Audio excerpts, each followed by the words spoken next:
Yes, medieval people played board games, a lot of them. It's easy to picture the Middle Ages as a dark and dreary time. We think of plagues, mud, and hard work, and all of that was real, but people are still people. They need a break, they need to laugh, to think, to compete with a friend. After a long day of farming or fighting, or maybe just sitting around in a drafty castle, a game was a perfect escape. It was a way to connect, to pass the long winter nights, and sometimes to win or lose a bit of money. The idea that everyone was either praying or plowing is just not true. Life had moments of quiet and leisure, even for the poorest people. And in those moments, games came out. They weren't just for kings and queens in their grand halls, though they certainly played. Games were for everyone. Monks played in their monasteries, soldiers played in their camps, merchants played in taverns. A farmer might scratch a game board into a flat rock and use pebbles as pieces. These games weren't some primitive version of what we have today. They were sophisticated. They required strategy, skill, luck, or a mix of all three. They fall into a few main types, much like games today. There were strategy games like chess, where you had to outthink your opponent. There were race games like tables, which was an ancestor of backgammon, where you relied on the roll of the dice to get your pieces home first. And there were positioning games like Nine Men's Morris, where the goal was to line up your pieces and capture your opponents. We know they played these games because they left clues everywhere. Archaeologists find game pieces made of bone, wood, and stone. They find dice, sometimes loaded to help a cheater win. They find game boards carved into the stone benches of cathedrals, into the decks of Viking ships, and onto barrel lids. These weren't things that were carefully preserved in a museum. They were the casual graffiti of a bored population, a sign that wherever people had a flat surface and a few minutes to spare, a game might happen. Literature writers and artists from the period also show us this world. In illuminated manuscripts, you can see drawings of people hunched over a chessboard. In epic poems and stories, characters challenge each other to a game to prove their wit or to pass the time before a battle. Of course, a lot of the writing we have is from churchmen, and they often complained about games. They saw them as a source of idleness, gambling, and swearing. The fact that they complained so much is actually great evidence. It tells us that people were playing constantly, enough to be a problem. You don't write rules against something nobody is doing. So, the world of medieval gaming was rich and varied. It was a part of daily life, not a rare luxury. It connected people across social classes, even if the rich played with ivory pieces and the poor played with stones. The games they played tell us a lot about them. They valued cleverness and strategy. They understood the frustrating and exciting role of pure luck. They got bored, they got competitive, and they looked for fun, just like we do. The games were different, the rules were sometimes strange, but the human impulse behind it all was exactly the same. They played to forget their troubles, to challenge their minds, and to share a moment with another person. The most famous game then and now was chess. But the chess played in a medieval castle was not quite the same game you'd play online today. It had a different pace and different characters. The game arrived in Europe from the Persian Empire around the 10th century, having traveled from its origins in India. The Persians called it shatranj. When it came to Europe, the names of the pieces were adapted to fit the medieval court. The Shah became the king. The vizier, or chief advisor, became the queen. But this early queen was a weak piece. She could only move one square diagonally. She wasn't the all-powerful force she is today. That change happened much later, around the end of the 15th century. The elephant piece became the bishop, though its movement was also more limited. The horse was always the knight, with its familiar L-shaped jump. The chariot became the rook, the castle tower we know. And the foot soldiers were the pawns. Because the queen and bishops were so much weaker, the game was slower. It was more about positioning and gradually gaining an advantage, less about sudden, brutal attacks. Chess was seen as a game of nobles. It was a game of pure skill, with no luck involved. It was a metaphor for war and politics, a training ground for the mind of a ruler or a knight. To be good at chess was a sign of intelligence and high status. The most beautiful chess sets, like the famous Lewis chessmen found in Scotland, were carved from walrus ivory and showed real personality in their tiny figures. They were status symbols as much as they were game pieces. While the nobility played their slow, strategic chess, almost everyone else was playing a game called tables. This was the direct ancestor of modern backgammon. It was fast, loud, and full of luck. You played on a board with 24 points, just like backgammon, and used 2 dice to move your 15 pieces around the board and eventually off.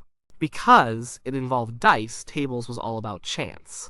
A great player could still lose to a beginner who got a few lucky rolls. And that made it perfect for gambling. People bet on tables constantly. They bet money, clothes, horses, anything of value. It was the most popular tavern game. You could hear the clatter of dice on wooden boards in any town. The church hated it for this very reason. They called dice the devil's bones. They preached sermons against the sins of gambling, the anger, the swearing, the greed, the ruin it could lead to. But their condemnations did little to stop it. People loved the thrill of the dice. We find tables boards everywhere. Sometimes they were fancy inlaid wood, but more often they were just scratched into a tabletop or a stone step. It was a game for soldiers, pilgrims, and peasants. It was easy to learn, exciting to play, and offered the chance of a quick win. Another incredibly common game was Nine Men's Morris, or Merrills. This game is ancient, with boards found dating back to the Roman Empire and even Bronze Age Ireland. But it was hugely popular in the Middle Ages. The beauty of it was its simplicity. You don't need special pieces or a fancy board. You can just draw the board, a set of 3 concentric squares connected by lines, in the dirt. Then you can use anything for pieces: 9 stones for one player, 9 twigs for the other. The game is a bit like tic-tac-toe, but more complex. First, players take turns placing their 9 pieces on the intersections of the board.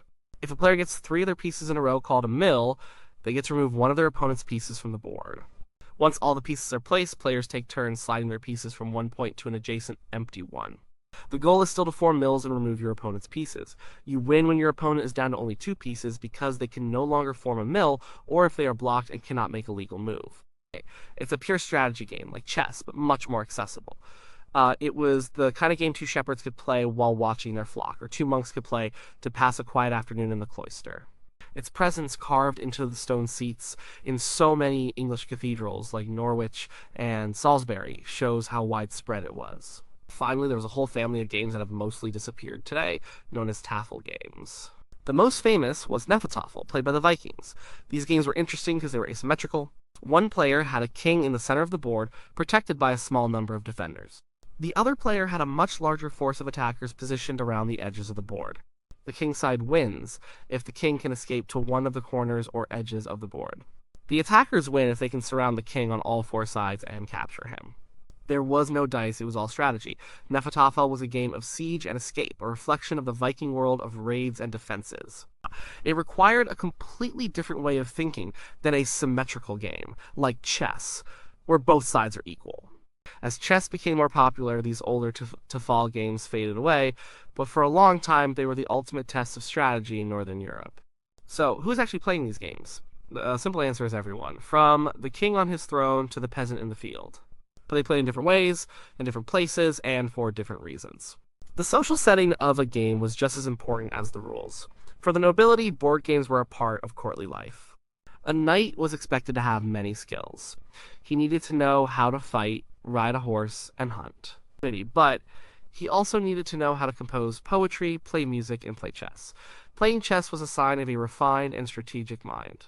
It was a civilized pastime, a quiet alternative to the violence of the tournament field. Their games were often played between men and women of the court as a form of flirtation and social interaction. A famous manuscript, the Book of Games, was commissioned by King Alfonso X of Castile in the 13th century. It is a beautiful, detailed work showing all sorts of people playing games. It has illustrations of Christian nobles, Moors, and Jews all sitting together over a game board, suggesting games could be a point of common culture. For a king or a powerful lord, playing chess against a guest was a way to show hospitality and also to size up their intelligence. The game boards themselves were objects of art made from expensive wood, ivory, or precious stones, a way to display wealth and taste. The clergy's relationship with board games was more complicated. In theory, monks and priests were supposed to avoid worldly pleasures. They were meant to dedicate their time to prayer, study, and work. Idleness was a sin, and games were seen as the ultimate idle activity.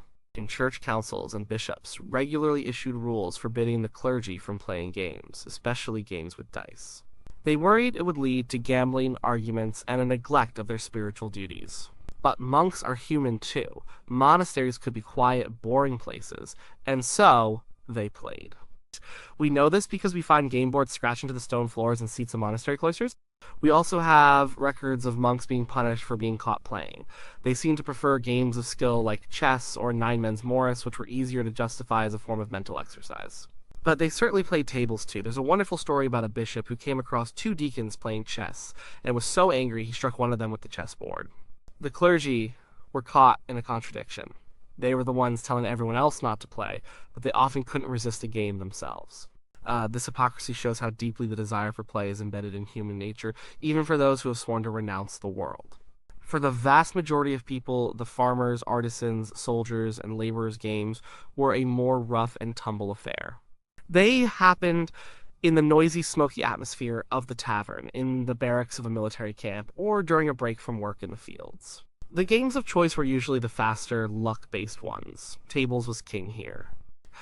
It was loud, social, and perfect for a quick wager. A few rolls of the dice could mean a round of drinks for the winner or a lost day's wages for the loser. Soldiers on campaign were notorious gamers. It was a way to combat the endless boredom between battles. Commanders often tried to ban gaming among their troops because it led to fights and a loss of discipline, but it was a losing battle. A soldier would always find a way to make a pair of dice from bone or wood, and find a flat surface to play on. Common folk also played simpler games like Nine Men's Morris. A board could be set up in seconds on any surface. It was a game you could play with your children or with a friend while waiting for the rain to stop. The pieces might be nothing more than colored stones. This was gaming at its most basic and most widespread. It wasn't about fancy ivory sets or intellectual status, it was about passing the time, engaging your mind for a little while, and enjoying a simple, direct competition with another person. These everyday games played on makeshift boards are harder to find in the archaeological record, but they were likely the most common gaming experiences in the medieval world. They show that the need for play wasn't dictated by wealth or class, it was a universal part of life. For all the fun, there was a dark side to gaming in the Middle Ages. The biggest problem, by far, was gambling. Whenever a game involved dice, it almost always involved betting, and where there was betting, there was trouble. Pool tables was the main culprit. The random roll of the dice made it unpredictable. A player could feel cheated by bad luck, leading to anger and accusations. Taverns, the primary home of dice games, were often scenes of shouting matches and brawls that started over a disputed roll or an unpaid debt. People would bet anything they had. It might start with a few small coins, but if a player went on a losing streak, they might get desperate. They would bet their cloak, their tools, even their own freedom in some extreme cases. Of chronicles and court records from the time are full of stories of men who gambled away their entire livelihood in a single night. This wasn't just a personal failing, it had consequences for the whole family. A farmer who lost his ox in a dice game couldn't plow his fields. A craftsman who lost his tools couldn't work. Gambling could lead directly to poverty and ruin. Because of this, the church took a very strong stance against most games, especially those involving dice. To a medieval priest, a game of tables was not an innocent pastime. It was a gateway to a whole host of sins. First, there was avarice, the sin of greed, the desire to win money without honest labor. Then there was wrath, the anger that came from losing. Players would often swear and curse, which was seen as blasphemy, taking the Lord's name in vain over something as trivial as a game. Most of all, gaming was a form of idleness. It was time spent not working, not praying, not doing something productive for one's family or community. The devil they preached finds work for idle hands. A man sitting in a tavern throwing dice was a man vulnerable to temptation. Sermons from the period are filled with vivid warnings. Preachers told stories of demons who were seen sitting on the shoulders of dice players, whispering in their ears. They claimed that the spots on a die were invented by a Roman soldier to mock the wounds of Christ on the cross. These were powerful images designed to scare people away from the gaming table. Church law, or canon law, often forbade not just priests, but all Christians from playing dice games. Of course, these rules were widely ignored, but their existence shows how serious a problem the authorities considered it to be. It wasn't just the church. Secular rulers also had a problem with gaming, especially among their soldiers. Kings and commanders knew that gambling could destroy the discipline of an army. Soldiers who stayed up all night playing dice were not going to be alert and ready for battle the next day. Fights over games could create divisions and bad blood within the ranks, and a soldier who lost all his pay was more likely to desert or cause trouble. There are famous examples of laws trying to control this. During the Third Crusade, King Richard, the Lionheart of England, and King Philip II of France issued a joint ordinance for their armies. It strictly regulated gambling. Knights and clergy were allowed to play, but they could not lose more than 20 shillings in a single day. Anyone who lost more would be fined heavily. Soldiers and sailors of lower rank were forbidden from playing for money at all. If they were caught, the punishment was severe. They would be whipped naked through the camp. This law reveals a clear class distinction. The nobles could be trusted to gamble responsibly to a point, but the common soldiers could not. The goal wasn't to stop gaming for fun, but to stop the ruinous, discipline-destroying betting that came with it. There was a general recognition that not all games were created equal. A clear line was drawn between games of pure chance and games of skill. Dice games were seen as the worst because winning or losing was entirely up to fate, or as the church saw it, demonic influence. It encouraged a lazy hope for unearned gain. Chess, on the other hand, was much more acceptable. Because there was no luck involved, it was seen as a test of intellect, foresight, and mental discipline. It was practice for the mind. While a monk might be harshly punished for having a pair of dice, he might be able to get away with owning a chessboard. This distinction shows that medieval people weren't against games in principle. They were against the social chaos, financial ruin, and moral decay that they believed came from gambling and a reliance on pure dumb luck. The games of the Middle Ages didn't just vanish. They evolved. They left a direct legacy that we can see in the board games we still play today. Their survival and transformation tell a story about changing tastes, technologies, and cultures. Looking at why some games thrived and others died out gives us a final insight into the medieval world and our connection to it. The most dramatic evolution was that of chess. For centuries, medieval chess was a slow, grinding game. The queen, limited to a single diagonal step, was the weakest piece besides the pawn. But sometime in the late 15th century, in Spain or Italy, a revolutionary change happened. The queen was given the combined powers of the rook and the bishop, allowing her to move any number of squares in any direction. This new, super-powered piece completely transformed the game. It became faster, more dynamic, and more deadly. The opening moves became far more important, and a game could be decided by a sudden, devastating attack. This new version was called Mad Queen's Chess, and it quickly spread across Europe, replacing the old form. It is the game of chess we still play. Why the change? Some historians link it to the rise of powerful female rulers at the time, like Isabella I of Castile. Whether or not that's true, the change made the game more exciting, and it has endured for over 500 years. Tables, the rowdy dice game also survived by toning down its wild reputation. It went through various rule changes and name changes in different countries. In England, it eventually became known as backgammon. The invention of the doubling cube in the 1920s added another layer of skill and psychology to the game, making it less about pure luck and more about calculated risk. While you can still find it in bars and clubs, it has shed most of its medieval reputation as a one-way ticket to sin and ruin. It became a respectable parlor game. Other games had a quieter journey. Nine Men's Morris is still played today, though it's mostly considered a classic or historical game rather than a mainstream one. You can find it in collections of board games or download it as a phone app. Its simple rules and deep strategy have allowed it to persist, a quiet survivor from a world thousands of years old. The Tafel games, however, largely vanished. As the more standardized and strategically balanced game of chess swept across Europe, the asymmetrical challenge of Hnefatafel and its relatives seemed to fall out of favor. The game of Viking King, trying to escape a siege, felt less relevant in a world of feudal kingdoms clashing on an open field. For centuries, the rules were lost, and it was only through historical research and archaeology that they have been pieced back together for modern enthusiasts. So, what does all this tell us? It shows that the medieval period was not a static, unchanging block of 1,000 years. It was a time of cultural exchange and innovation, even in something as simple as a board game. A game like chess traveled across continents, changing with each new culture it met. It tells us that people have always sought out challenges for the mind. The popularity of chess, Morris, and Tafel shows a deep appreciation for strategy and cleverness. It wasn't all just blind luck and superstition, but the obsession with dice games like tables tells us they also understood and were fascinated by the power of chance. Luck was a huge part of medieval life. Your harvest could fail, you could get sick, a war could start. Life was unpredictable. A game of dice was a small, contained way to confront the randomness of the universe. Sometimes you won, sometimes you lost, and there was nothing you could do about it. That must have felt very familiar. Ultimately, looking at board games makes the people of the Middle Ages feel more real.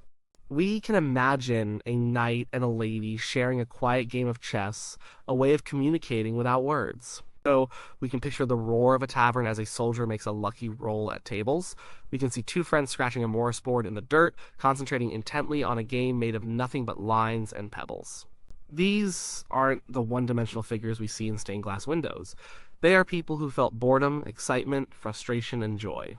They played games for the same reasons we do, to connect with others, to test their skills, and to escape for a little while into a world of clear rules and definite outcomes. The board may have been made of wood instead of cardboard, and the pieces of bone instead of plastic, but the fundamental human need for play has not changed at all.